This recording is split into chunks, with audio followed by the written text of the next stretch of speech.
여러분 안녕하십니까? 우리 서상경 장로님께서 시간마다 얼마나 감동적인 기도를 들려주셨는지, 사실은 이 장로님의 기도가 이 영상을 통해서 나가면 그 많은 사람들이 감동을 받았을 텐데 하는 아쉬움이 있습니다. 그렇지만 우리 장로님께서 우리 하늘마을 등산로를 오르내리면서 또 새벽에 올라가셔서 얼마나 많은 기도를 하셨던지 하늘마을 이 등산로를 기도의 동산으로 만드셨습니다. 참으로 감사드리고요. 또 우리 장로님의 생애에 우리 하나님의 돌보심이 항상 함께 하시고 또 완쾌케 해주심을 믿습니다. 이제 오늘부터는 이제 우리 얀후이제, 또 영어로는 이제 엔젤이라는 이름을 가지고 있는데, 우리 옆에서 이제 우리 김 교수님께서 계속 통역을 좀 해주실 거예요. 왜 그러냐면 이제 한 사람 한 사람의 영혼이 귀한데, 특별히 이제 이 중국에 병들고 또 구원받아야 될 사람들이 많은데, 그 사람들을 위해서 우리 엔젤을 하나님께서 부르시고 또 택하셨다고 저는 그렇게 믿습니다. 그래서 우리 이제 이 한국에서 전파되는 이 복음이 또 중국으로 전 세계적으로 퍼져나갈 수 있도록 여러분 많은 기도해 주시기 바랍니다. 오늘 저는 이제 엘리사에 대해서 살펴보도록 하겠습니다. 이 엘리사는 성경에서 가장 성령을 많이 받은, 영감받은 선지자입니다. 근데 어떻게 이 엘리사가 그렇게 많이 성령을 받을 수 있는 사람이었는가? 오늘 이제 이 본문의 말씀을 살펴보면 이 엘리사는 참 성실한 사람이었어요. 그래서 엘리사 하면 많은 사람들은 성령의 사람 이렇게 이제 생각을 하고 있는데, 사실은 그 엘리사가 얼마나 성실한 사람이었는지 깨닫고 알고 있는 사람은 그렇게 많지가 않습니다. 그런 아주 결단의 사람이었어요. 그가 아주 훌륭한 선지자가 되기까지 그는 여러 차례 시험을 받았습니다. 그러나 그는 끈질기게 주님을 따랐던 사람이고 자기의 모든 것을 다 버리고 주님을 따랐던 사람입니다. 그래서 이제 오늘 우리가 그 엘리사의 생애를 살펴볼 때 우리가 이 세상을 살면서 주님 앞에 우리가 얼마나 성실하게 살아야 될 것인지를 설명을 해 줄 것입니다. 우리에게 그런 성실에 대한 깊은 감동을 줄 것입니다. 자, 우리 열왕기상 19장에 있는 말씀을 살펴보도록 하겠습니다. 열왕기상 19장 19절부터 21절까지입니다. 시작. 엘리야가 거기서 떠나 사밧의 아들 엘리사를 만나니 저가 12결의 소를 앞세우고 밭을 가는데 자기는 12째 결의와 함께 있더라. 엘리야가 그리로 건너가서 겉옷을 그의 위에 던졌더니 저가 소를 버리고 엘리야에게로 달려가서 이르되 청컨대 나로 내 부모와 입맞추게 하소서. 그리한 후에 내가 당신을 따르리이다. 엘리야가 저에게 이르되 돌아가라. 내가 네게 어떻게 행하였느냐 아니라. 엘리사가 저를 떠나 돌아가서 소 한 결의를 취하여 잡고 소의 기구를 불살라서 그 고기를 삶아 백성에게 주어 먹게 하고 일어나 가서 엘리야를 쫓으며 수종 들었더라. 여기 이제 하나님께서 엘리야에게, 엘리사에게 가서 기름을 부어서 선지자가 되게 하라라고 말씀을 하셨어요. 그런데 이제 이 엘리야가 엘리사를 부르러 갈 때는 시기적으로 어떤 때였냐면, 여러분 그 이스라엘 땅에 그 왕과 이세벨이 이제 백성들을 우상을 숭배하게 함으로 말미암아 온 이스라엘이 타락해서 하나님께서 3년 반 동안에 하늘을 닫아서 비를 내리지 않게 하셨어요. 근데 이제 비가 와서 이제 처음으로 나가서 농사를 짓는 그런 상황이 된 것입니다.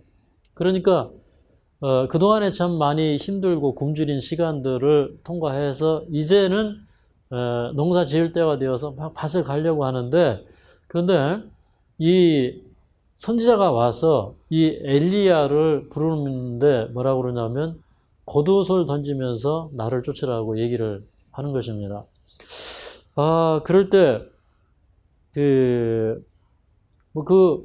본문에는 겉옷을 던졌다라고만 얘기를 했지만, 그러나 이것은 바로 이제 이 선지자의 옷을 입고 하나님의 사명을 받들려고 하는 그런 그 상징적인 행동이었어요. 그럴 때 이 말을 들은 이 엘리사가 곧장 얘기를 합니다. 내가 집에 가서 부모님에게 입 맞추고 와서 당신을 따르겠습니다. 그랬더니 이 선지자가 돌아가라. 내가 내게 어떻게 하였느냐라고 물어봅니다. 이것은 일종의 시험이었습니다. 그러니까 입 맞추고 와서 부모에게 인사하고 와서 나를 따르라 이렇게 얘기하지 않았어요. 그냥 옷을 딱 던져놓고 그렇게 얘기합니다. 그런 이제 행동을 보여주고 그 다음에 그 행동이 무엇인지를 엘리사가 이해했어요. 그런데 선지자가 되면 어떤 일을 할 것이고 그의 미래의 보장이 어떻고 이런 얘기도 안 하고 옷을 딱 던져놓고 이제 이 엘리사가 어떻게 하는지를 보는 것입니다. 근데 이제 이 엘리사가 그 의미를 알아듣고 자기는 집에 돌아가서 부모님께 입 맞추고 와서 인사하고 와서 말씀드리고 와서 이제 당신을 쫓겠습니다. 이렇게 얘기를 하는 것입니다. 이 본문 가운데서 우리는 이제 엘리사가 어떤 사람이라는 것을 알 수가 있는데 첫 번째는 그는 매우 성실한 사람이었다고 하는 것입니다. 그러니까 이 밭을 가는데 이 밭이 아주 큰 밭이에요. 이 집이 아주 부자예요. 하나님을 잘 믿는 집안이고 또 온 이스라엘이 다 우상 숭배하고 배도에 빠져 있을 때도 이 집은 하나님을 경외하던 그런 집이었어요. 그리고 이제 엘리야가 기도함으로 비가 오지 않고 또 엘리야가 기도함으로 말미암아 다시 비가 왔다는 사실에 대해서 이 가족들이 잘 알고 있습니다. 근데 이제 이 가정에서 이 부모님은 이 엘리사를 아주 교육을 잘 시켜놨어요. 그래서 이 엘리사는 자기가 부름을 받았을 때 먼저 부모에게 인사하고 와서 따르겠다고 그런 얘기를 하는 걸 보면 이 엘리사는 부모님을 잘 따르고 순종하던 그런 사람이었어요. 그러면서 이 부모가 이 엘리사를 어떻게 교육을 시켰냐면은 귀한 아들이라고 해서 특별하게 그렇게 돌보는 것이 아니라 지금 이 종들과 함께 밭을 갑니다. 근데 한 결이는 소가 2마리예요. 근데 12결이니까 소가 몇 마리예요? 24마리. 그래서 이제 한 쟁기마다 2마리의 소가 이제 밭을 갈고 있는데 근데 여기 엘리사가 서 있는 자리가 첫 번째 자리라고 그랬어요? 12번째 자리라고 그랬어요? 12번째였다는 거예요. 그러니까 우리 오늘날 부모들은 자식을 첫째가 되라고 가르칩니까? 말째가 되라고 가르칩니까? 누구든지 다 첫째가 되라고 가르쳐요. 근데 진정으로 위대하고 진정한 공과는 무엇이냐면 겸손하게 섬기는 것입니다. 이 엘리사는 마치 종의 종이 되어서 이 세상에 오셨던 그 예수님의 품성을 잘 닮은 사람이었어요. 근데 맨 마지막에 서서 이제 이 종들과 쫙 줄을 맞추어서 그가 맨 마지막에 서 있지만 그는 지도자로서 밭을 갈고 있는 모습을 보게 됩니다. 그래서 이 엘리사는 어떤 사람이었냐면 이 한 가지 행동 속에서 알 수 있는 건 그는 지도할 능력도 있을 뿐만 아니라 그는 겸손한 지도자였다. 여러분 이 지도자의 힘과 능력이 어디에서 옵니까? 겸손, 그리고 솔선수범, 자기 희생 이런 것을 통해서 진정한 지도자의 정신이 나오는 것입니다. 하나님은 그런 일상의 생활 속에서 충실한 이 엘리사를 볼 때 이 엘리사는 앞으로 큰 선지자가 될 자격이 있다는 사실을 알게 되었어요. 그래서 이제 그가 어떤 특출한 행동을 하기 전에 그는 그저 저 시골에서 엄마 아버지를 도와서 농사 짓는 한 사람에 불과했지만 그러나 하나님이 보실 때는 그가 이스라엘을 배도에서 돌이키게 하고 이스라엘을 위해서 하나님의 음성을 전달할 그런 하나님의 종이었던 것입니다. 그 다음에 이제 이 엘리사가 집으로 돌아갔어요. 그리고 이제 부모에게 얘기를 해서 그 다음에 그날 즉시로 그는 자기가 이 밭을 갈던 쟁기를 불살랐습니다. 쟁기를 불살랐어요. 그럼 자기가 밭을 갈든 참으로 뭐 우리 그 군대에서는 총을 한 장씩 하나씩 나눠주고 그리고 그 총을 돌보기를 애인을 돌보듯이 그렇게 하라 그렇게 얘기해요. 그러니까 이 농사 짓는 사람이 자기 쟁기를 돌보기를 자기 애인처럼 돌보는 것입니다. 근데 그것을 불살랐어요. 그것은 어떤 의미였습니까? 내가 이제 이 땅을 가는 이런 사람이 아니라 앞으로 이제 사람의 마음밭을 갈고 복음의 씨를 뿌리는 하나님의 종이 되겠다. 내가 이제 다시는 세속적인 일에 봉사하지 않겠다. 그런 의미에서 그런 쟁기를 불태웠습니다. 예수님이 말씀하셨어요. 예수님은 뭐라고 하셨냐면 누가복음 9장 62절에 보면 손에 쟁기를 잡고 뒤를 돌아보는 자는 하나님 나라에 합당치 아니하다 말씀하셨어요. 우리도 이 쟁기를 잡은 사람이 뒤를 돌아보지 않듯이 하나님께서 돌아보면 하나님께서 부르시면 뒤를 돌아다보지 않는 사람이 되어야 합니다. 그러니까 엘리사는 어떤 사람이었냐? 결단의 사람이었다는 것입니다. 결단의 사람, 용기 있는 사람.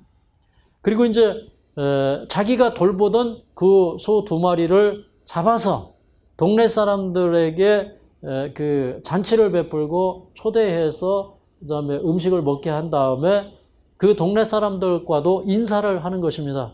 내가 이제 고향 떠나갑니다. 내가 이제 하나님의 부르심을 받아서 하나님의 일을 하러 갑니다. 라고 그는 이제 그렇게 한 다음에 그 선지자 엘리야를 따라갔어요. 근데 우리는 이 성경에서 우리에게 하나의 중요한 정보를 주고 있는 것을 찾을 수가 있는데 여러분 엘리사가 엘리야를 쫓아간 다음에 이 엘리야가 그에게 맨날 시킨 게 뭐냐면 그 세수할 때 이 세수대에다가 물 떠오는 일을 엘리사에게 시켰어요. 하나님께서 우리를 위대한 인물, 위대한 사람 되게 하기 위해서 하나님이 우리에게 가르쳐 주시는 것이 뭐냐면 때로는 청소하게 하시고 때로는 방 닦게 하시고 우리 그 생활 속에서 할 수 있는 일을 하게 하시는 겁니다. 그것이 어떤 때는 미천한 일이 될 수가 있어요. 그래서 우리가 어떤 직업을 가지고 있든지 어떤 일을 하고 있든지 하나님은 이걸 통해서 나를 준비시킨다는 생각을 항상 해야 합니다. 저도 이제 학창시절에 많은 일을 했습니다. 이 교실 청소 아르바이트도 하고 또 대학원 다닐 때는 그 교수님 방에 또 책상에 이 걸레를 가지고 또 책상을 닦고 이런 일들을 했어요.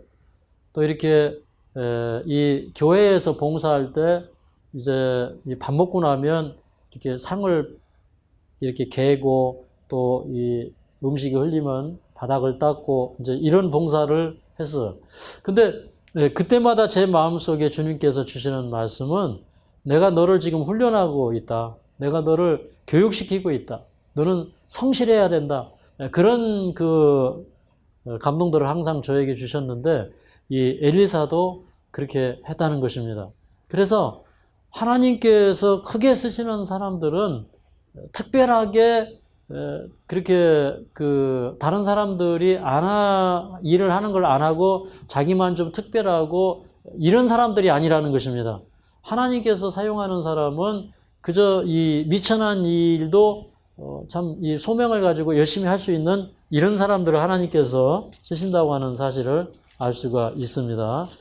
그리고 이제 그 엘리야가 이 엘리사와 함께 있으면서 그를 이제 그 삶 속에서 하나님과 동행하고 또 삶 속에서 성실하게 사는 그런 방법을 가르쳐 준 다음에 이제 그 엘리야가 자기 스승이 승천할 때가 이르렀어. 근데 승천할 때 또 한 번 하나님께서 이 엘리사를 시험하십니다. 그런데 여기 그 내용이 열왕기하 2장에 나와 있습니다. 열왕기하 2장을 보겠습니다. 이때 당시에 이제 그 엘리야가 새롭게 설립한 선지자 학교가 3곳이 있었습니다. 하나는 길갈에 있었고 하나는 베다리에 있었고 하나는 여리고에 있었습니다. 그런데 이제 이 엘리야가 불병거를 타고 그는 살아서 하늘로 승천할 것이었어요. 그런데 그가 이제 승천하기 전에 마지막으로 자기가 세웠던 선지자 학교에 갑니다. 여러분 그 사무엘 선지자 때에도 선지자 학교가 있었고 그 다음에 엘리사 시대, 엘리야 시대에도 이 선지자 학교가 있었어요. 그런데 그 이제 마지막 그 선지자 학교의 생도들을 만나고 그들을 이제 교육하기 위해서 또 엘리야가 거기에 갔을 때 이 엘리사는 그 학교에 머물라고 이 엘리사에게 그 학교에 있으라고 그렇게 간청합니다.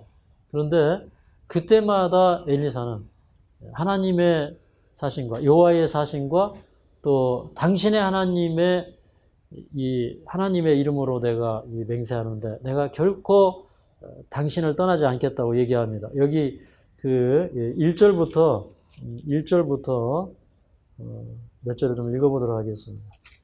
자, 1절부터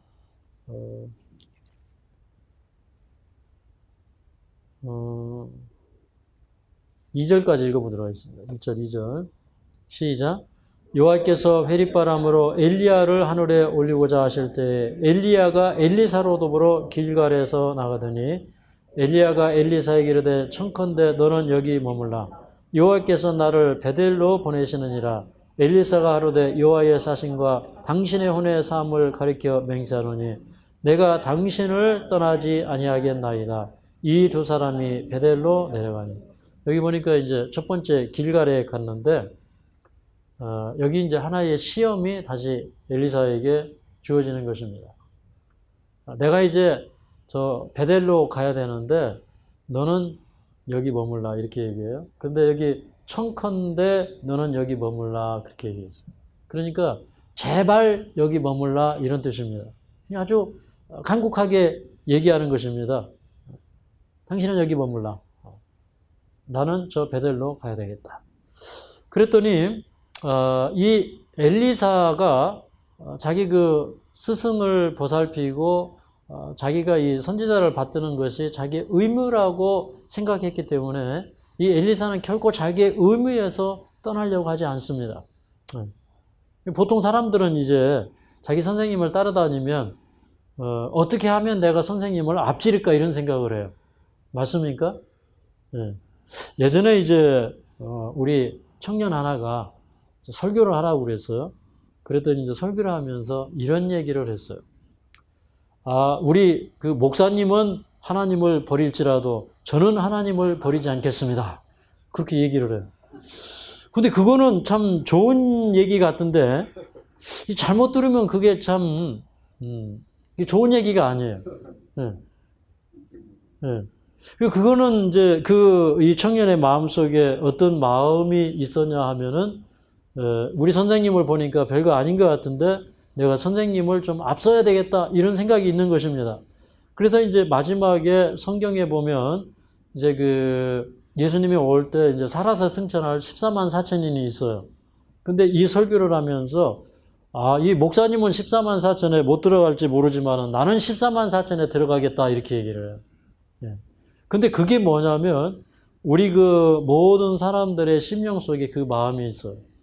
내가 스승님 따라다니면서 내가 언제까지 손에 물 부어주고 밥 해주고 내가 뭐 우리 그 선생님 그 스승님 내가 따라다니면서 맨날 빨래나 해주고 이런 일을 하겠습니까? 저도 이 선지자 학교에서 이제 선생님으로 반듯하게 일 좀 해보겠습니다. 이렇게 얘기할 수 있어요. 맞습니까?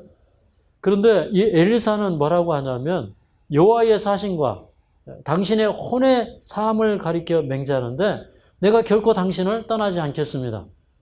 그 다음에 이제 그 길갈을 떠나서 베델로 갔습니다. 근데 이제 이 베델로 갔더니 이 분위기가 웅성웅성합니다. 이 선지자들에게 그 선지자의 생도들에게 벌써 이 그 성령이 임재하셔서 뭐라고 가르쳐 주었냐면 자 이제 엘리야가 하늘로 승천할 것이다.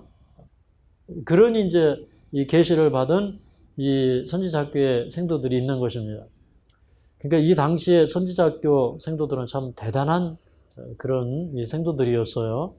그리고 자기 스승이 이제 하나님께서 영광을 주셔서 이제 살아있는 상태에서 하늘로 승천할 것을 알았어요. 근데 이제 그런 얘기를 할 때 이 엘리야가 조용히 해라 이렇게 얘기합니다. 조용히 해라. 그러니까 아마도 자기가 특별한 하나님의 영광을 받는 거에 대하여 그들이 이렇게 추앙하는 이런 것을 원치 않았어요. 그래서 이 엘리야도 참 겸손한 하나님의 종이었어요. 근데 엘리야가 또 얘기하는 것입니다. 자, 하나님께서 나를 저 여리고로 가라고 하시니까 너는 여기 머물러 있으면서 이 학생들 가리키고 여기 있으라 이 말입니다. 그랬더니 이번에 또 엘리사가 하는 얘기가 여호와의 사신과 당신의 혼의 사심을 가리켜 내가 맹세하는데 내가 결코 당신을 떠나지 않겠습니다. 그렇게 얘기해요. 그래서 그런 그 3번씩이나 시험이 주어졌지만 그러나 엘리사는 이 처음과 같은 사람, 초심을 잃어버리지 않은 사람. 그러니까 처음에 이렇게 그 엘리야가 자기에게 옷을 딱 던졌을 때에 그 의미를 깨닫고 그냥 이 소를 잡아서 잔치를 하고 쟁기를 불사르고 그 다음에 자기 스승을 따랐던 것처럼 지금도 이 사람은 시간이 많이 흘러갔음에도 불구하고 그 초심을 버리지 않던 사람이라는 것입니다. 그래서 이 엘리사는 충성스러운 사람이었어요. 자기의 그 의무에서 벗어나지 않는 사람이었어요. 여러분, 우리가 어떤 때이든지 우리의 의무에 굳게 설 수 있는 그런 사람은 하나님이 인정하시는 사람이고 찾으시는 사람입니다. 그래서 성경에 가장 많은 능력과 이적을 행한 사람이 바로 엘리사가 되었어요. 그래서 여러분, 우리는 하나님 앞에서 높아지고자 하는 마음을 버려야 됩니다. 그래서 이 엘리사는 철저하게 높아지고자 하는 마음이 배제되었기 때문에 하나님께서 쓰실 수 있는 사람이 되었어요. 그 다음에 이제 자기 스승 엘리야가 승천할 때에 엘리야가 조용히 승천을 하려고 했지만 이 엘리사가 끝까지 따라갑니다. 그러면서 이제 그 스승이 올라가기 직전에 내가 내게 무엇을 하여 주기를 원하느냐라고 했을 때 엘리사가 당신에게 임한 그 성령을 나에게 갑절이나 달라고 그렇게 구합니다. 그러니까 이 엘리사는 그 마음속에 하나님의 사람이 되는 것이 소원이었어요. 정말 자기 그 스승처럼 성령에 감동되어서 자기의 삶을 살지 않고 하나님이 하라는 일을 하고 하나님이 시키는 일을 하고 성령에 감동된 그런 사람이 되는 것이 그의 소원이었어요. 여러분, 이 엘리사의 생애를 연구할 때 우리가 이 엘리사의 생애를 통해서 한 가지 배우게 되는 굉장히 놀라운 사실이 있는데 하나님께서는 이 마지막 시대에 모든 사람들에게 성령을 주시기를 원하십니다. 성령의 감동이 우리에게 오면 우리가 질병으로 인해서 두려워하지 않게 됩니다. 우리가 미래로 인해서 두려워하지 않게 됩니다. 우리가 어떤 난관에 처해 있을 때 두려워하지 않게 되는데 하나님이 우리와 함께 하시고 도와주시기 때문에 그렇습니다. 그래서 이제 엘리야가 이제 하늘로 승천하는 것을 이 엘리사가 보게 되었어요. 그때 이제 엘리야에게 임했던 그 성령의 갑절이 엘리사에게 부어집니다. 그리고 이제 엘리야가 승천할 때에 자기의 겉옷을 이제 떨어뜨리는데 그거를 자기가 주워서 입습니다. 그 다음에 여기 이제 열왕기하 2장 12절을 좀 읽어보도록 하겠습니다. 열왕기하 2장 12절. 시작. 엘리사가 보고 소리 지르되 내 아버지여 내 아버지여 이스라엘의 병거와 그 마병이여 하더니 다시 보이지 아니하는지라. 이에 엘리사가 자기의 옷을 잡아 돌에 찢고 엘리야의 몸에서 떨어진 겉옷을 주워다가 돌아와서 요단 언덕에 서서 엘리야의 몸에서 떨어진 그 겉옷을 가지고 물을 치며 가로되 엘리야의 하나님 여호와는 어디 계십니까 하고 저도 물을 치매 물이 이리저리 갈라지고 엘리사가 걷는지라. 여기 이 말씀 가운데 보면 그 엘리야가 이제 승천하면서 이제 그 엘리야의 옷을 떨어뜨리고 올라갔어요. 이건 사실 이제 엘리사에게 그 옷을 준 것입니다. 그러니까 엘리사가 입고 있었던 그 옷을 그 엘리사에게 줬다고 하는 것은 사명을 그에게 주었다는 것입니다. 그의 선지자 직분을 그에게 물려주었다는 것입니다. 근데 그 옷이 떨어지자마자 바로 엘리사는 어떻게 하면 자기의 옷을 잡아 둘에 찢고 그렇게 얘기했어요. 여기 둘이라고 그랬죠? 둘에 찢고 그랬어요. 그러니까 이게 둘에 찢었다는 건 뭐예요? 예. 이게 아마 이렇게 반 갈라가지고 찢어버린 걸 의미하는 것 같아요. 그랬는데 저는 여기에서 또 이 엘리사의 훌륭함을 봅니다. 엘리사는 참 훌륭한 사람이었어요. 처음에 그 엘리야를 따라올 때 어떻게 했습니까? 쟁기를 불살라버렸어요. 근데 이제는 자기가 입던 옷을 찢어버렸어. 그죠? 제가 이제 처음에 이 요양원 사업에 부름을 받아서 갔는데, 거기 요양원 원장님이 이런 얘기를 했어요. 제가 이제 이렇게 일을 하면서, 그분이 저를 이렇게 지켜보고 또 제가 이렇게 일을 하는 걸 이렇게 보면서 그분이 저한테 이런 얘기를 했어요. 내가 원래 이제 사위가 있어서 이 사위에게 이 요양원을 물려주려고 했는데 이 사위가 일을 하면서 항상 하는 얘기가 이 옷은 저에게 잘 맞지가 않습니다. 이렇게 얘기했다고 합니다. 자기가 원래 이제 이 사람은 부산의 한 병원에서 근무하던 그런 사람이었어요. 그런데 와서 이제 환자들을 돌보고 이렇게 사는데 그런 자기 직분이 자기가 입은 옷이 자기하고 잘 맞지 않다는 겁니다. 근데 저는 이제 우연히 제가 이런 얘기를 하게 되었어요. 그 원장님한테.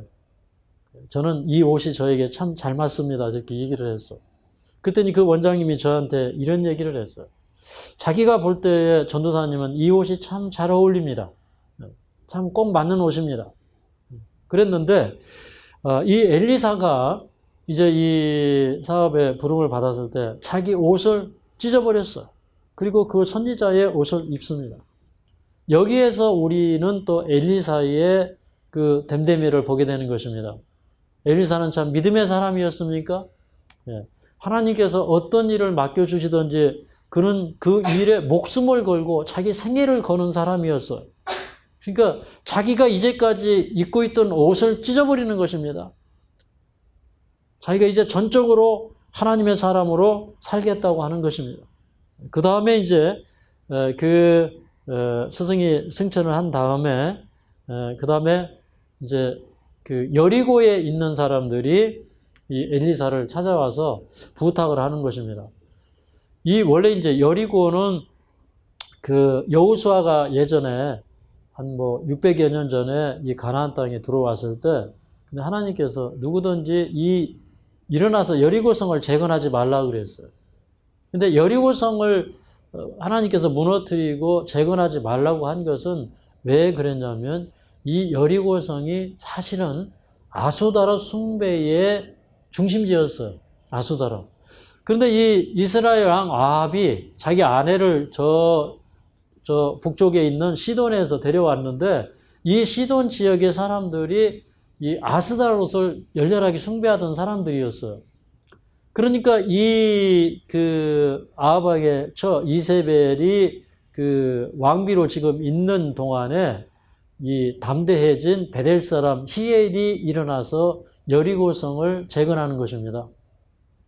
그러니까 그때 당시에 이 바알신, 아스다롯신 이제 이런 것들을 섬겼는데 그리고 그런 그 우상 예배 문화를 이 왕비가 장려하고 있었는데 그런 사회적인 분위기 속에서 이 베델 사람 히엘이라고 하는 사람이 일어나서 이제 이 여리고성을 재건했다고 하는 것이에요. 여러분 원래 베델은 예로부터 금송아지를 숭배하던 그런 곳이에요. 그러니까 이 우상 숭배를 좋아하던 이 히엘이 다시 여리고성을 재건하는 것입니다. 자, 그런데 이제 그 엘리야의 국가적인 개혁 사업으로 말미암아 이 바알 신을 섬기던 선지자들, 또 아세라 신을 섬기던 선지자들이 그 기드론 골짜기에서 죽임을 당했어요. 그리고 이제 그 엘리야가 등장하면서 사회적인 분위기가 바뀌었고, 그 다음에 엘리사 시대에도 그 여리고성 안에 있는 많은 사람들이 하나님을 믿고 받아들이게 됩니다. 그리고 이제 엘리사에게 와가지고, 이 여리고성에 있는 물이 너무 이게 쓴물이라서, 이게 농사를 지으면, 농사를 지어서 이제 이 과수나무를 심었는데, 이 과수의 열매가 달리기도 전에 이 낙과가 다 됩니다. 이 과일이 다 떨어집니다. 그러니까 이 여리고에 이 물이 나빠서 그런데 이 여리고의 쓴물을 좀 바꾸어 달라고 얘기합니다. 그래서 이제 이 엘리사는 이 여리고의 쓴물을 단물로 바꿔줘요.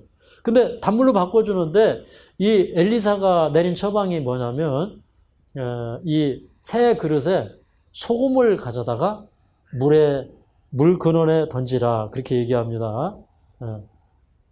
그래서 이제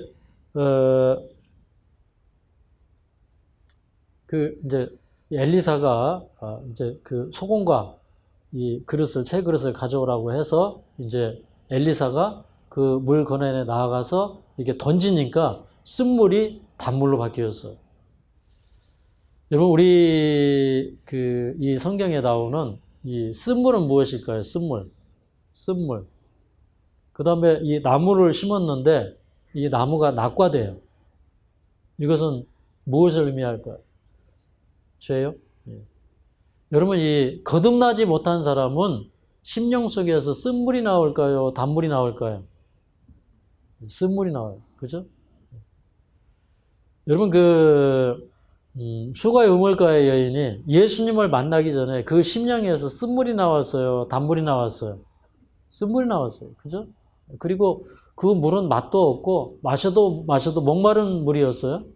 근데 예수님을 만난 다음에는 그 심령에서 이게 생수의 강, 기쁨의 강, 평화의 강이 흘러나왔어요. 그러니까 그 사람이 그때부터는 그 생애가 바뀌어서 선한 일에 열심히 그런 생애가 되었어요. 근데 이 여리고의 쓴물은 무엇이냐면 이 세상에 거듭나지 않은 사람들을 의미합니다.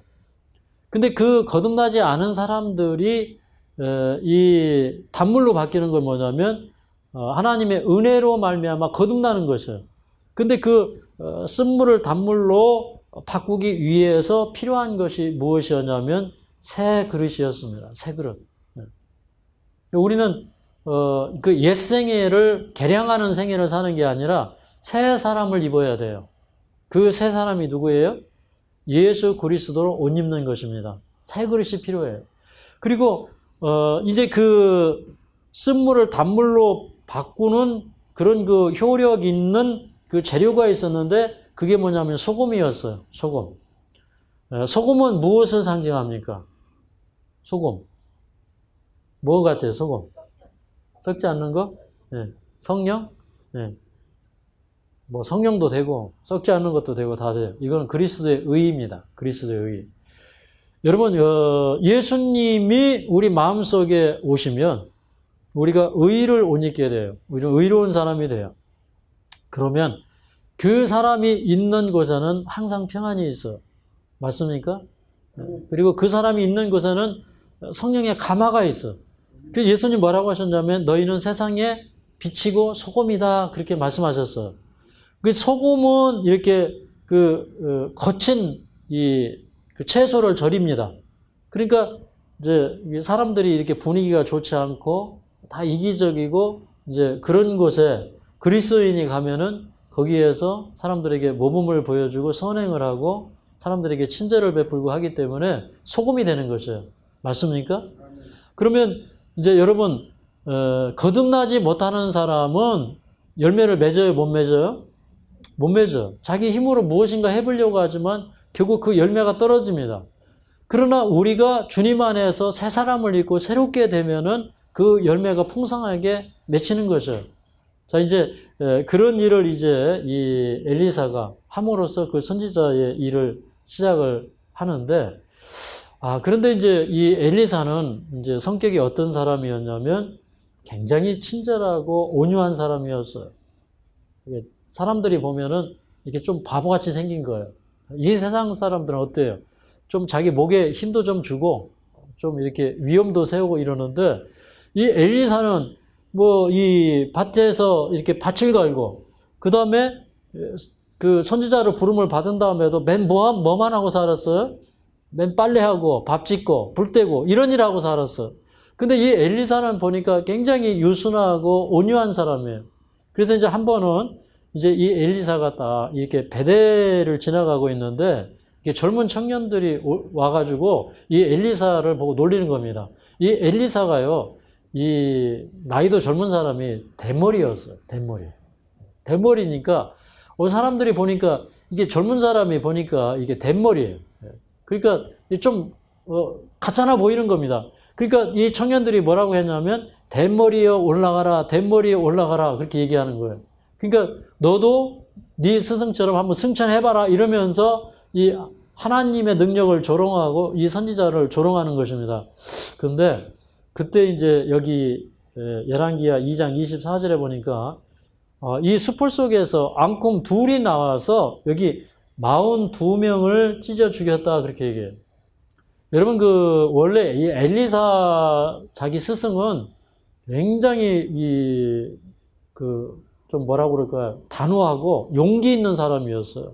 아주 앞으로 내 허락이 없으면 수년 동안 비가 내리지 않을 것이요. 그러면서 이 왕 앞에서도 호령하고 호통치던 그런 사람이었어요.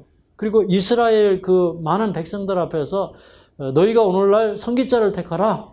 바알이 만일 하나님이면 그를 쫓고 여호와가 하나님이면 그를 쫓아라.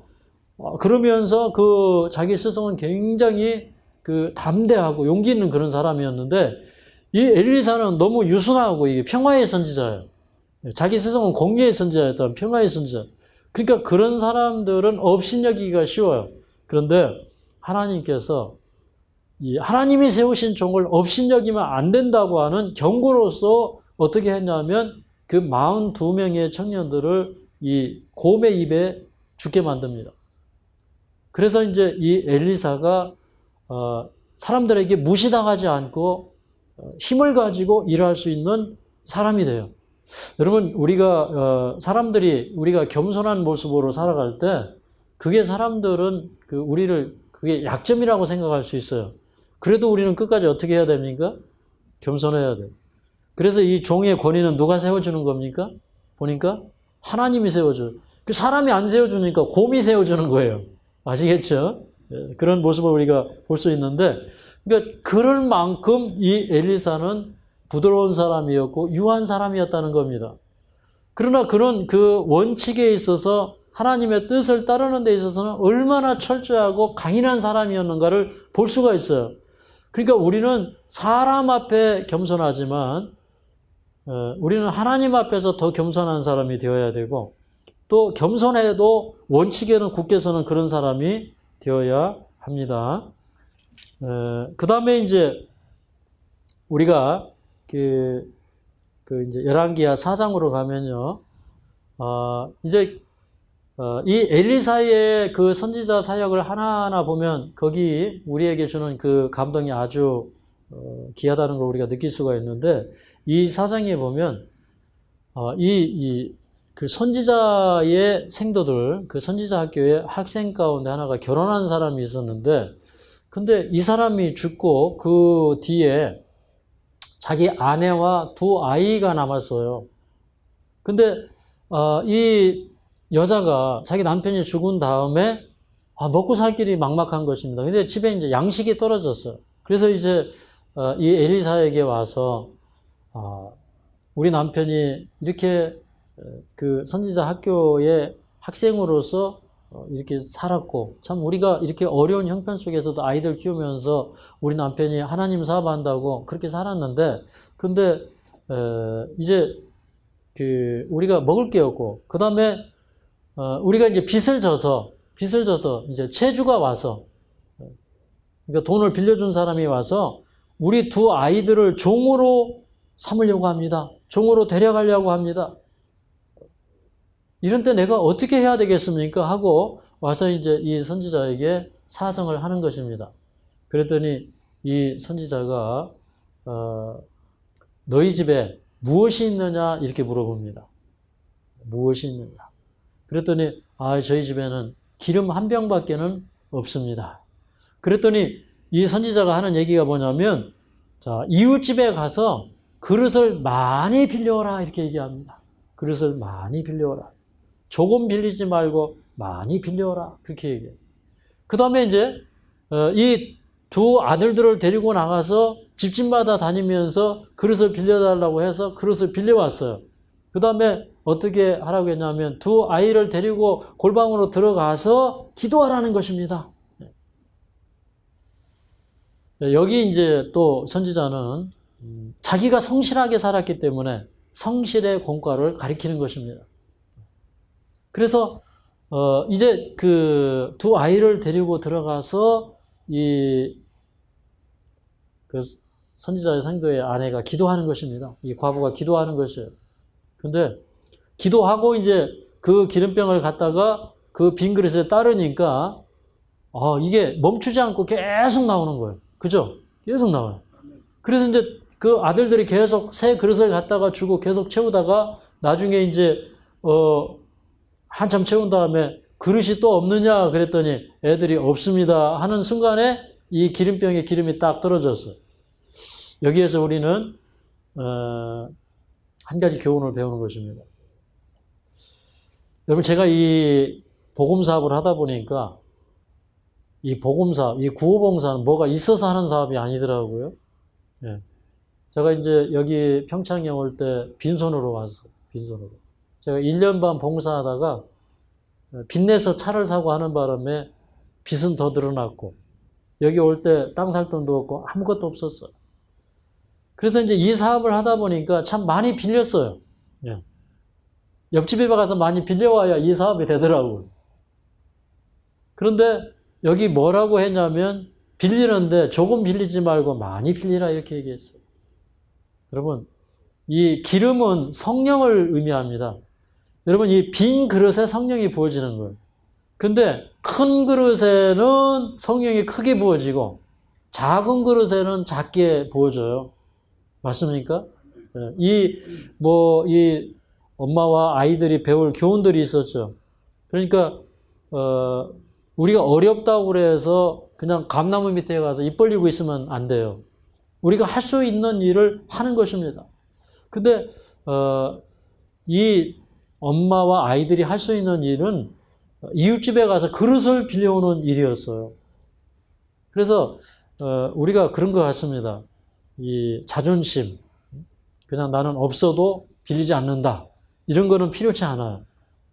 그러니까 우리는 이런 걸 통해서 겸손의 공과, 또 자족하기를 배우는 공과, 내가 어려운 상황에서도 최선을 다하는 그런 공과를 배우게 되는 것입니다.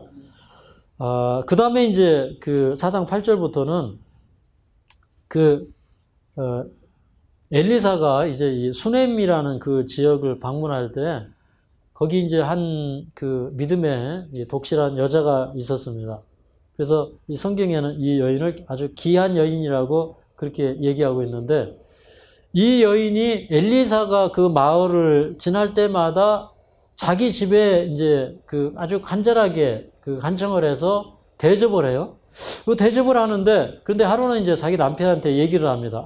여보 우리가 이렇게 담장 위에 좀 이 집을 한 칸 이렇게 마련을 해서 거기 침대도 놓고 책상도 놓고 해서 이 하나님의 사람이 여기를 지날 때마다 좀 여기에서 쉬었다 가게 하십시다 하고 이제 얘기를 해요. 그래서 이제 정말 남편의 도움으로 그렇게 했고, 그 다음에 이제 그 엘리사가 지날 때마다 엘리사를 아주 강권해서 자기 집에 와서 쉬고 가게 하는데, 근데 이 엘리사가 대접을 이렇게 극진히 받으니까 뭔가를 좀 도와주고 싶어요. 그래서 자기 종을 통해서 이 여인을 불러가지고 내가 좀 당신에게 도와줄 게 뭐냐, 내가 뭐 나라의 왕이나 이렇게 장관한테 얘기해서 뭐 당신을 좀 도와줄 게 없느냐. 그랬더니 저는 다 그런 거 필요 없습니다. 저는 그냥 이 백성 가운데 한 사람입니다. 저를 특별히 여길 필요가 없습니다. 이렇게 얘기하는 걸 보고 이제 그 자기 종이 이 집에 보니까 아들이 없습니다. 그래서 엘리사가 그 집에 아들이 있도록 기도를 했더니 아들이 생겼어요. 그리고 아들을 낳았어요.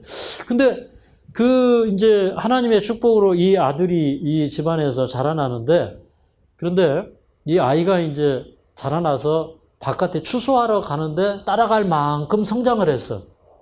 근데 그날 날씨가 얼마나 뜨거운지 이 열사병에 걸려가지고 이 아이가 머리가 아파가지고 집에 돌아와가지고 아이고 머리야 하다가 엄마의 무릎 아래 앉아서 죽었어. 죽었어. 그때 이 수나임 여인이 자기 아이가 죽었을 때에 이 문제를 해결하기 위해서 그때 당시에 그 엘리사가 그 산에 있었죠. 산에 있었는데 그 산을 향해서 달려갑니다. 달려가. 그럴 때 이제 이렇게 보니까 이 여자가 아주 급하게 오는데 무슨 일이 벌어진 거예요. 무슨 일이 벌어진 거예요. 그래서 알고 보니까 자기 아들이 죽은 거예요. 그래서 자기 종 게하시를 먼저 보내려고 했더니 이 여자가 당신이 가지 않으면 내가 결코 가지 않겠다고 그래서 결국에는 이제 이 엘리사를 자기 집에 데리고 갑니다. 보니까 이 아이가 죽었어요. 근데 이 엘리사가 여기 32절부터 있는 이 말씀을 보면 그 아이를 데리고 올라가서 자기가 그렇게 극진하게 대접받던 자기 침상에 누입니다. 근데 보니까 아이가 이제 죽어가지고 몸이 차지차요. 그러니까 이 아이를 살리기 위해서 엘리사가 어떻게 했어요? 그 몸에 올라가서 여기 이제 34절에 보니까 그 자기의 입을 그 아이의 입에 맞추고 자기의 눈을 그에게 맞추고 자기의 손을 그 손에 대고 엎드려서 하나님 앞에 기도하는 것입니다. 근데 조금 있다 보니까 이 아이가 살이 조금씩 온기가 생겨요. 아직 살아났어요? 안 살아났어요? 아직 살아나지는 않았어요. 뭐 생물학적으로는 살아나야 온기가 올라가는 건 사실이에요. 근데 아직 살아난 것 같지는 않아요. 근데 저는 이걸 보면서 참 엘리사는 대단한 사람이다. 참 아무나 이렇게 못해요. 여러분 기도는 할 수 있어요. 기도는.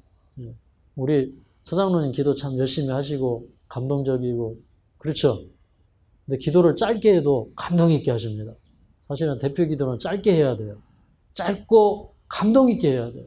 맞습니까? 근데 여러분 이게 그런 거예요. 저는 이 모습 속에서 예수님의 모습을 봐요. 예수님은요, 우리가 참 아프고 냄새나고 병들고 해도 예수님은 우리의 입에 뽀뽀하기를 좋아하시고, 여러분 누가 입 맞춰요? 어떤 사이가 입 맞춰요? 정말 내 자녀가 아니면 입을 못 맞춰요. 맞습니까? 정말 사랑하지 아니하면 입 맞추지 못해요. 근데 저는 우리 아버지 돌아가실 때 이제 마지막 이제 인사를 위해서 관뚜껑을 열었는데 저는 아버지를 이렇게 물구로 들여다보고 있는데 우리 누나는 우리 아버지 그 볼에다가 이렇게 입을 맞추더라고요. 근데 그거 아무나 못하는 거예요. 근데 그 입을 맞추고 눈을 맞춰요. 여러분 눈은 어떤 사이에 맞춰요? 네. 정말 사랑해야 그 사람의 눈동자를 바라볼 수 있는 거예요. 맞죠? 근데 간격이 없는 사이예요.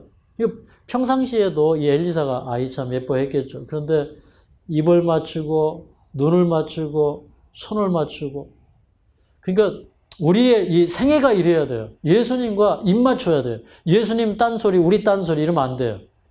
예수님과 이 눈을 우리가 항상 교환해야 돼요. 눈빛을 교환해야 돼요. 그 눈빛 교환하다가 베드로가 회개했잖아요. 3번씩이나 부인하고 욕하고 저주하는데 예수님이 침받고 얼굴에 막 이렇게 따귀를 맞고 하면서도 베드로를 불쌍히 여기시는 그 자비로운 눈을 봤을 때 베드로가 거기서 깨어져서 나가서 회개하고 다시 돌아온 거예요. 근데 그런 사랑을 주는 거예요.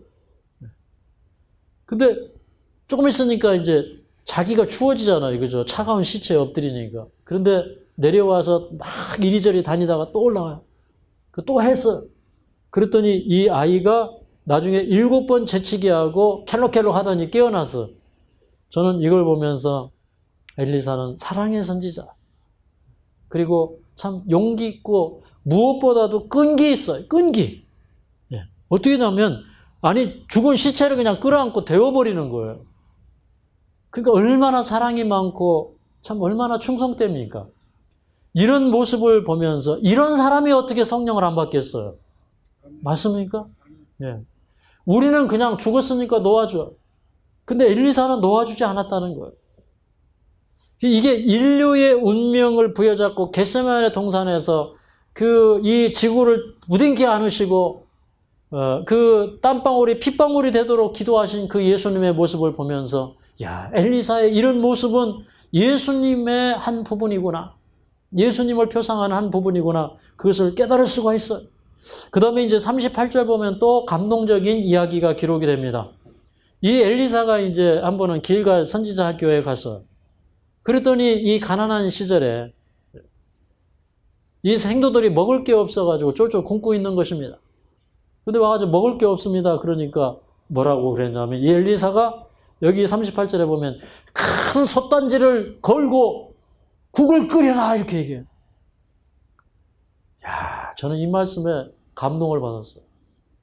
아니, 국거리가 없는데 국을 끓이라는 거예요. 믿음의 사람은 이렇습니다. 여러분, 믿음이 무엇이냐면 하나님께서 그 솥단지를 채워줄 줄 알고 그 솥단지를 걸고 물을 끓이는 것입니다. 근데 이 생도들이요, 가가지고 이 본문을 잘 연구해 보니까 이제 물을 끓여요. 물을 끓여. 국거리가 없는데 물을 끓이는 거예요. 저는 이 말을 이제 들으면서 이런 느낌이 들어요. 우리도 다 빈 솥단지를 걸어야 돼요. 근데 큰 솥단지 걸어야 돼요. 우리 먹을 게 없어도요. 우리에게 어떤 보장이 없어도요. 믿음으로 우리는 이런 행동을, 믿음의 행동을 해야 되는 것입니다. 그때 가만히 보니까 국거리가 없으니까 어떤 생도 하나가 저 들에 가가지고 들 외를 따다가 펄펄 끓는 물에다가 그걸 집어넣었어요. 여기 보니까 국 끓이는 솥에 그걸 넣었다고 그랬어요. 펄펄 끓는 거기다 그걸 넣은 거예요. 넣었는데 그걸 떠다가 다 이렇게 주었더니 그 구간에 이게 보니까 이 들 외에 이게 독이 있는 거예요. 그랬더니 선지자가 뭐라고 그러냐면 가루를 갖다가 거기에다가 가루를 가져오라 해가지고 엘리사가 거기에다가 가루를 집어 넣었어요. 그랬더니 그게 해독이 되었어요. 저는 이제 이 장면을 보면서 참 이런 면에서 감동받아요. 여러분, 우리 일상 속에서 이런 경험해야 돼요. 엘리사는 이게 자기 경험 속에서 있었던 거예요. 우리가 하나님의 사업을 할 때 여러분 우리에게 아무것도 없어도 그러나 하나님께서 함께 하시고 도와줄 것을 믿고 우리가 그 행동을 하는 것입니다. 네. 저는 뭐 제 얘기할 수밖에 없네요. 근데 제가 이 땅에 올 때에 저는 돈이 없었어요. 그렇지만 전국으로 2달을 땅을 찾으러 다녔어요. 하나님께서 어떻게 땅을 주셨어. 근데 우리는 여기에 집을 지을 줄 알고 하나님이 지어주실 줄을 알고 저희가 이 가장 가까운 곳에 기도하기 위해서 저 밑에 집에 재버리는 헛간, 이 구돌도 없는 헛간을 얻어가지고 저기는 거기서 살면서 이곳에 하나님께서 요양원을 지어주실 줄 알고 저희는 계속 기도하게 되었어요. 나중에 정말 하나님께서 100평 건물을 주셨고 지금은 이제 저희가 한 400평, 500평의 이 건물을 소유한 그런 이제 요양원이 되었는데 저는 이게 우리가 일상에 살면서 경험해야 될 일이라고 생각을 합니다. 그 다음에 이제 그렇게 해서 배를 채웠는데 또 조금 지나니까 먹을 게 또 없어요. 근데 바알 살리사라고 하는 곳에서 어떤 사람이 이 선지자 학교를 돕기 위해서 보리떡 20개하고 채소 한 자리를 가지고 왔어요. 여러분, 이 보리떡 20개와 채소 한 자루를 가지고는 이 사람들이 먹을 수가 없어요. 근데 이것을 하나님의 사람에게 드렸더니 이 하나님의 사람이 이것을 그 사람들에게 이렇게 주어서 먹게 할 때에 여기 보면 43절에 보니까 무리가 먹고 남으니라 그렇게 얘기했어요. 여러분 여기 아마 적어도 수십 명의 생도들이 있었던 것 같아요. 그런데 그것은 하나님의 손에 드릴 때에 우리가 먹고 남았다는 것입니다. 여러분, 우리가 가진 것이 정말 아무것도 아니에요. 우리가 가진 거 아무것도 아니지 않습니까? 예전에 어떤 분이 저한테 제가 중국에 있을 때 헌금을 보냈어요. 한 100몇십만 원인지 하여튼 그렇게 큰 돈은 아니었어요. 근데 이분이 이렇게 저한테 메일을 보냈습니다.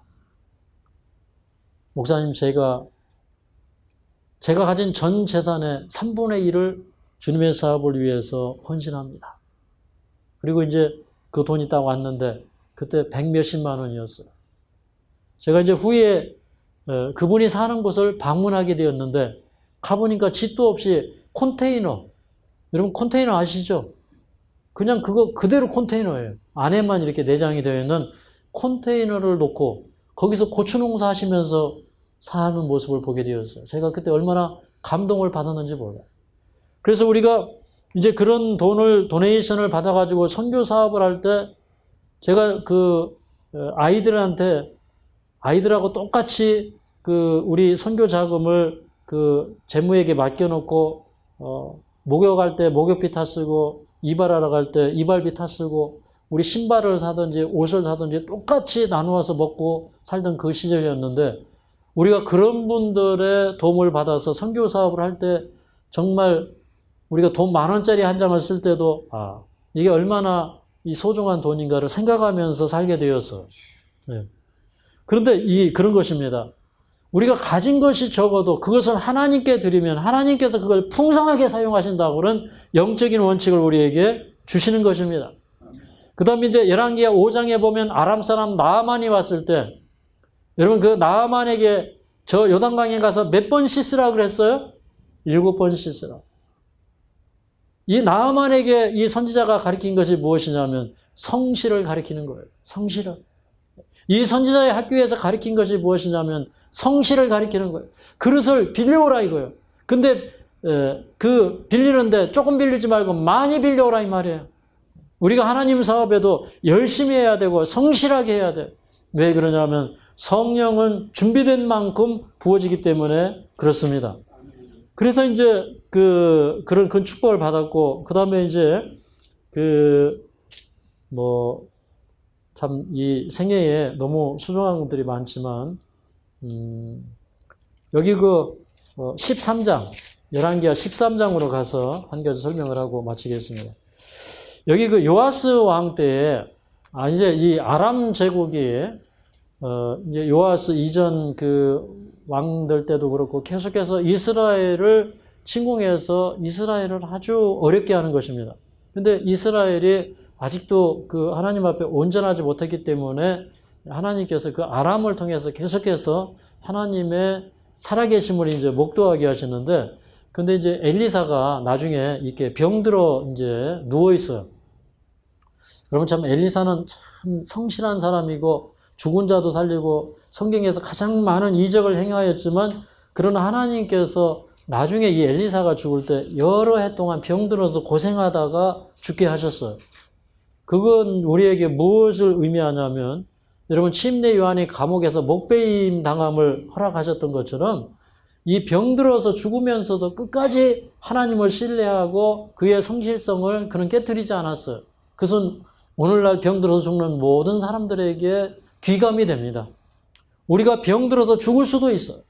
그렇지만 하나님을 끝까지 신뢰하는 엘리사를 배워야 됩니다. 그런데 그 하나님을 성실하게 믿지도 않는 그때 요아스 왕이 왔어요. 요아스 왕은 이제 바알이나 이런 이제 신당들은 제거했지만, 그러나 이제 아직도 이 베델에 있는 그 금송아지 우상 이런 것들을 이제 섬기는 그런 왕이었는데, 그가 병들었을 때 이제 아람 사람들이 와서 자꾸 괴롭히니까 이 엘리사에게 도움을 청하러 왔습니다. 그때 이제 왕은 창을 열고 화살을 쏘라 그랬어요. 그래서 화살을 쏜 다음에 당신이 이제 아람 사람을 치게 될 것이다 이렇게 얘기하고, 그 다음에 이제 화살을 갖다가 땅을 치라 그래요. 그랬더니 이 요아스 왕이 몇 번을 쳤냐면 3번을 쳤어요. 3번을 쳤더니 여기 13장 19절을 함께 읽겠습니다. 13장 19절 시작. 하나님이 사람이 노하여 가로되 왕이 5, 6번을 칠 것이니이다. 그리하였다면 왕이 아람을 진멸하도록 쳤으리이다. 그런즉 이제는 왕이 아람을 3번만 치리이다. 만약에 5, 6번을 쳤더라면 아람을 진멸하도록 쳤을 것이다 이 말이에요. 하나님께서 이 엘리사를 통해서 마지막 준 교훈은 무엇이냐면 모든 일을 할 때 적당히 하지 말고 최선을 다하라 이 말입니다. 성실하게 살아라 이 말입니다. 이 왕이 이 땅을 치라고 했을 때 정말 마음을 다해서 성실하게 쳤더라면 아람 대군을 완전히 무찔렀을 거예요. 그래서 이 엘리사 선지자를 통해서 우리에게 주시는 말씀은 무엇이냐면 이것입니다. 여러분, 하나님은 우리에게 성령을 부어주시고 은혜를 부어주시되 우리가 준비된 만큼 주신다 이 말입니다. 우리가 성실한 만큼 주신다 이 말입니다. 가장 성령에 충실했던 이 엘리사는 이 굳은 일, 좋은 일 가리지 않았어요. 자기가 어떤 일을 하든지 그 일을 통해서 하나님의 영광을 드러내는 그런 결단의 사람, 충성된 사람이었어요. 오늘 우리가 다 그런 사람이 되기를 바라면서 말씀을 마치겠습니다.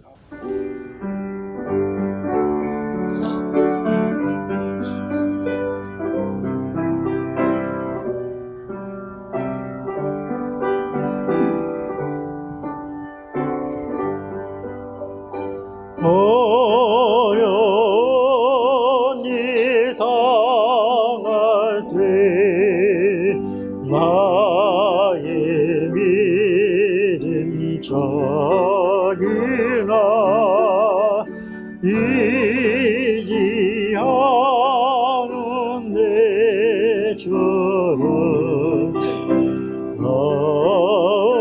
나기지 세월 지나갈수록 잊지 않고 뿐이세 남을 일을 만나도 예지지 합니다.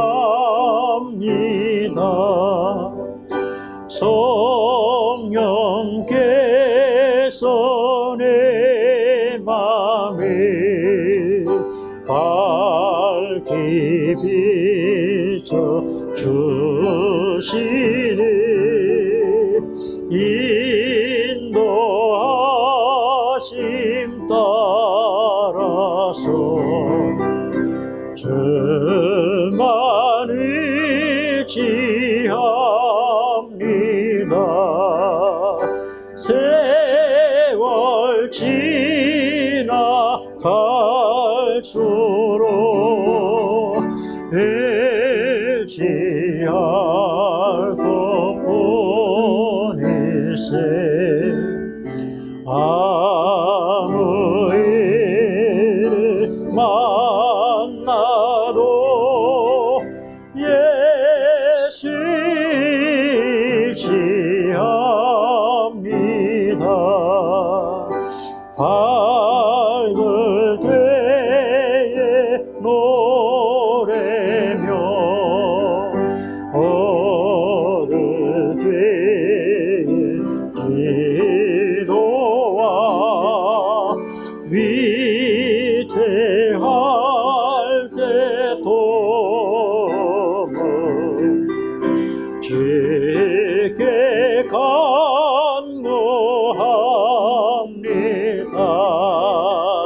세월 지나갈수록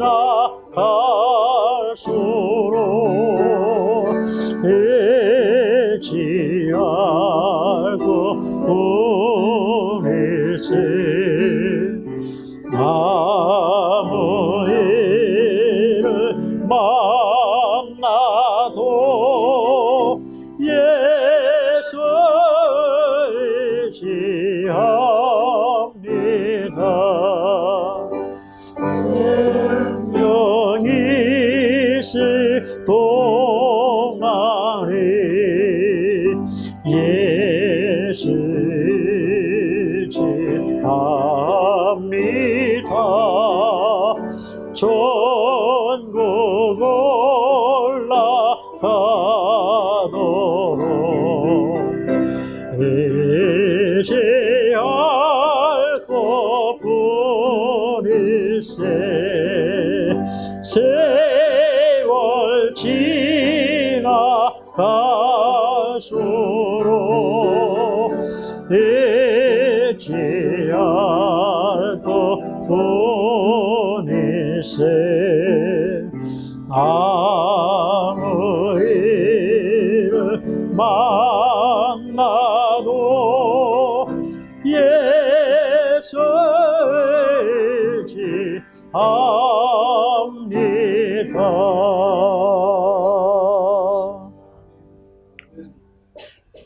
자비하신 우리 아버지, 엘리사의 삶을 통해서 저희들에게 성실하게 사는 것이 얼마나 소중한지를 깨우치셔서 참으로 감사합니다. 이 세상에 가장 귀한 지식은 하나님 앞에 성실하고 충성된 삶을 사는 지식인 줄 압니다. 우리가 이 세상 살 때 참으로 우리는 낮은 일을 통하여 높은 일을 배우고 또 낮은 곳에서 위대한 일을 발견하게 됨을 보면서 아버지, 우리의 삶이 참으로 낮은 곳을 낮은 곳으로 여기지 아니하고 가장 높은 자리로 알고 섬길 수 있는 저희들 되게 하여 주시옵소서. 저희들 참으로 끝까지 충성되게 행함으로 우리가 준비된 만큼 하늘의 축복을 받게 되겠고, 우리가 주님 앞에 바르게 산 만큼 그 분량에 합당한 축복을 받게 될 것을 저희가 믿으면서 다시 한번 그 엘리야의 생애를 감동시켰던 그 감동이 우리 모든 사람의 생애를 감동시켜 주시었기를 예수님의 이름으로 간절히 기도하옵나이다.